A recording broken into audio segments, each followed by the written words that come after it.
We're downtown Topeka along Kansas Avenue, and we will see scattered rain on and off this evening and tomorrow as well. But again, right now most of us are dry. 78 degrees, the humidity fairly high, so it feels like 80 for the heat index. Looking outside live from Council Grove, this is a camera from the folks at TCT Broadband Solutions looking to the southwest toward rain that's falling in Chase County. Right now Council Grove is dry, but you can clearly see the clouds are much lower and look more volatile there close to Council Grove than what we saw in Topeka on the last camera.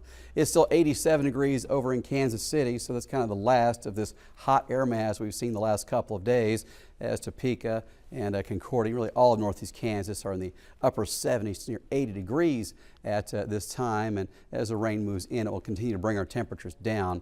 Here's the Capitol Federal Live Storm Tracker looking down toward Chase County. This is the rain I was showing you a moment ago as we look south from Council Grove. A lot of lightning there near Matfield over to El Dorado, and we are expecting to see this rain on and off through the evening across our area. Right now, a couple of severe storms warnings over in Missouri, and again, by far most of northeast Kansas still dry at this time.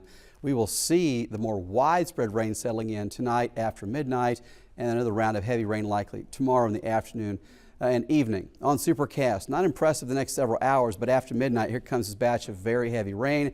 This is likely to impact the morning bus stop and also the morning rush hour, so be ready for soggy conditions on Thursday morning with that. We'll go 64 tonight. The wind's relatively light, scattered showers and thunderstorms, especially late. Tomorrow in the upper 70s, scattered rain, some thunderstorms at times. Temperature slightly warmer to the east, a bit cooler around Concordia with Marysville and Clay Center. Only 73 for highs tomorrow. Here's Supercast tomorrow afternoon. There's 2 p.m. Scattered rain as we get later in the day. The rain continues at times, and we could even see rain over at Hummer Sports Park as Topeka High hosts Southeast. We'll see south winds at 5 to 10, and again a significant chance of showers and thunder showers at the ball game. So we'll see if they keep that start time or not. Some of the computer models show it dry at that time and raining earlier, so we'll see what they decide to do. Then on Friday, it is dry for high school Friday night football in Kansas Prep Zone.